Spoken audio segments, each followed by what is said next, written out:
Há 60 dias atrás, uma moeda não comprava nada. Hoje, com uma moeda de R$1, você compra 3 ovos, mais uma xícara grande de leite, mais 2 xícaras de açúcar, mais 2 xícaras de farinha de trigo, mais 2 colheres de sopa de margarina e mais uma colher de sopa de fermento em pó. Mistura tudo e faz um bolo para comemorar o segundo mês do real. Inconformados, 30 anos depois, hoje você precisa de R$ 7,49 para fazer a mesma receita da propaganda do Plano Real. E isso é devido à inflação. E hoje eu resolvi explicar tudo sobre a inflação e te mostrar. Será que investimentos como poupança, 100% do CDI, estão realmente corrigindo seu poder de compra? Mas claro, antes de começar, pausa um pouquinho o vídeo, se inscreve no canal, ativa as notificações, porque assim o YouTube recomenda cada vez mais esse vídeo para cada vez mais pessoas inconformadas que vão passar a entender a importância dos investimentos e o perigo da inflação para o seu bolso.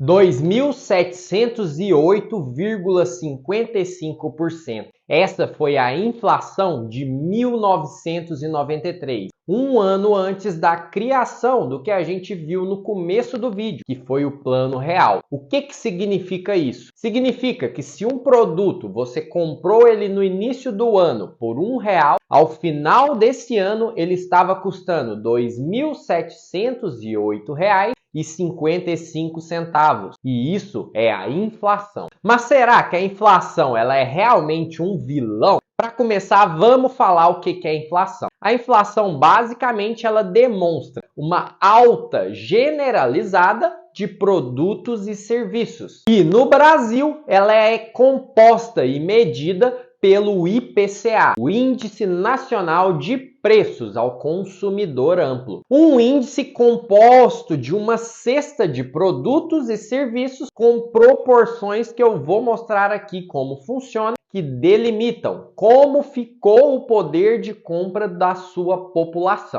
O índice do IPCA, ele é controlado pelo Banco Central, mas é medido pelo IBGE, que pega os preços das principais capitais do Brasil em relação a vários tipos de produtos e serviços, tendo a sua distribuição conforme o gráfico ao lado, mas a gente já pode perceber que o maior peso no IPCA, que representa mais de 50% do índice, está em alimentação e bebidas, habitação e transportes.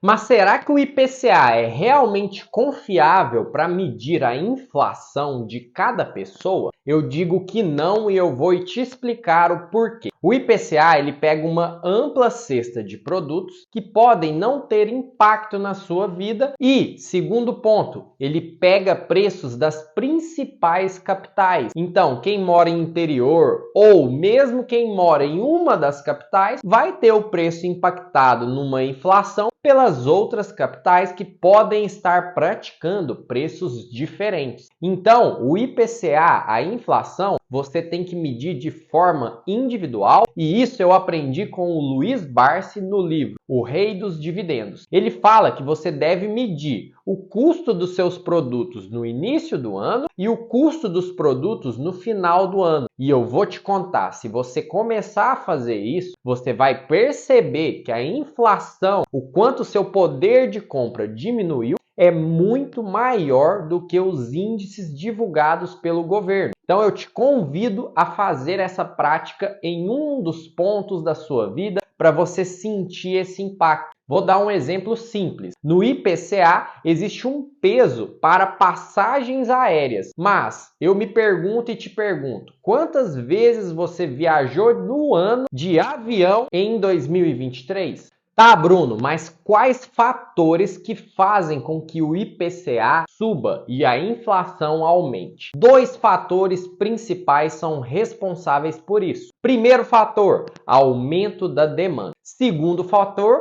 aumento dos custos.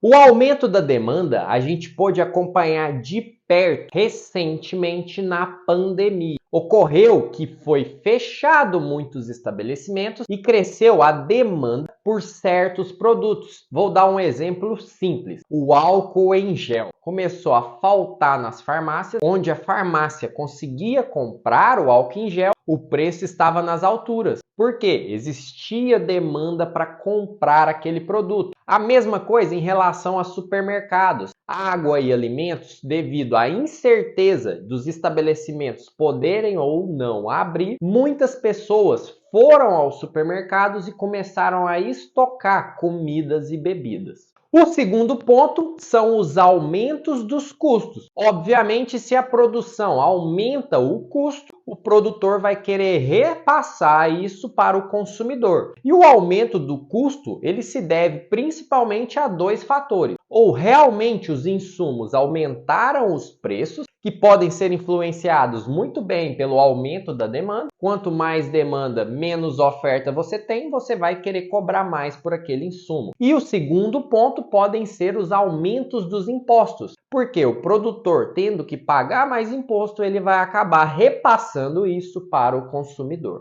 E deixa eu abrir aqui um parênteses para a gente falar de um assunto que é muito polêmico, que é a questão do dólar. Ali, na criação do Plano Real, que a gente viu no início do vídeo, o dólar e o real eram equiparados praticamente na proporção de 1 para 1. Um real valendo $1. Hoje, $1 vale aproximadamente R$5. E qual que é o impacto disso na inflação? Pensa aqui comigo. Por mais que você não viaje para países e vá precisar de dólar para poder gastar, o dólar impacta sim na sua vida e na inflação dos produtos através de dois principais fatores. Primeiro, preço dos insumos. Existem alguns insumos para a fabricação de alguns produtos que são importados. E vou dar um exemplo simples. O trigo. O trigo utilizado no pãozinho francês ou pãozinho de sal, dependendo da região, ele utiliza como matéria-prima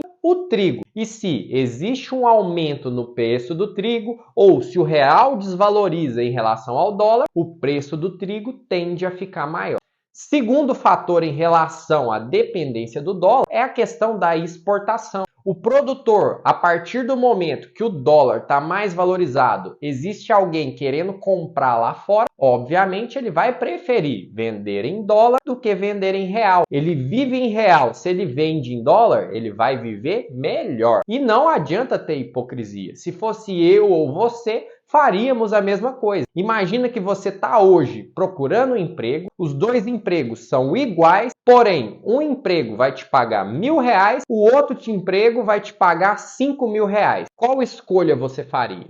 E o último fator que influencia na questão da inflação é a taxa Selic, que é a taxa básica de juros do país e influencia principalmente na concessão de crédito. Então, quando uma Selic está mais alta, o crédito vai estar mais caro de ser obtido e, consequentemente, a demanda do mercado costuma desaquecer. Ou seja, se diminui a demanda, os preços também tendem a diminuir. E por isso que a Selic é muito utilizada pelo Banco Central como instrumento para conter a inflação ou, ao contrário, para estimular a economia e fazer com que as pessoas gastem mais para aumentar o fluxo de dinheiro no mercado. E olha que legal, você veio para entender a inflação e acabou entendendo o principal indicador do Banco Central, que é o Boletim Focus, que eu vou deixar aqui ao lado. O Boletim Focus tem os 4 principais indicadores que o Banco Central monitora para saber se a economia está indo bem ou está indo mal. E todos eles a gente falou nesse vídeo, com exceção do PIB, que basicamente é o Produto Interno Bruto. É tudo que o país gerou de riquezas na economia. E a gente vê a importância que tem o Banco Central monitorar esses 4 indicadores para poder conter a inflação e deixar a economia aquecida. E você deve estar se perguntando, como terminou a inflação em 2023? Ela terminou em 4,63%, Quer dizer que R$ 100 que você tinha em janeiro para comprar aquela cesta de produtos que compõem o IPCA, você precisaria, ao final do ano, de R$ 104,63. E daí a grande importância de você investir em investimentos que vão aumentar o seu poder de compra. E para isso eu trouxe exemplo da poupança e do 100% do CDI para vocês saberem, será que eles corrigiram o seu poder de compra? Começando pela poupança, essa tem duas formas de rendimento. Uma quando ela está com a Selic abaixo de 8,5%, a poupança passa a render 70% da taxa Selic, ou quando a taxa Selic está maior do que 8,5%, que foi o nosso cenário de 2023. E nesse cenário, a poupança rende aproximadamente 6% ao ano. Já o 100% do CDI, ele depende de uma tabela regressiva de imposto de renda. Como a gente está falando anual, eu vou descontar 20% de imposto. Numa taxa Selic média, que eu coloquei aqui, de aproximadamente 12% para ficar mais fácil a conta, o 100% do CDI rendeu 9,6% ao ano, mais de 50% do rendimento da poupança. Concluindo inconformado, vocês entenderam a importância da inflação e como ela impacta no bolso dos brasileiros e também a importância de você investir o seu dinheiro para você manter o seu poder de compra. E claro, a gente nunca espera que a situação volte a acontecer igual em 93, com 2.700% de inflação. E é importante que você invista no exterior, dolarize a sua carteira para se proteger contra uma possível desvalorização do real e assim tendo uma maior diversificação dos seus investimentos. Se você gostou do vídeo, deixa o seu like, se inscreve no canal, ativa as notificações e já me conta aqui embaixo qual tema ficou uma dúvida, o que você gostaria de aprender aqui no canal, porque assim eu vou fazer esse vídeo com a maior atenção, com bastante estudo, para que assim a gente esteja cada vez mais informados e possamos caminhar juntos rumo à tão sonhada liberdade financeira.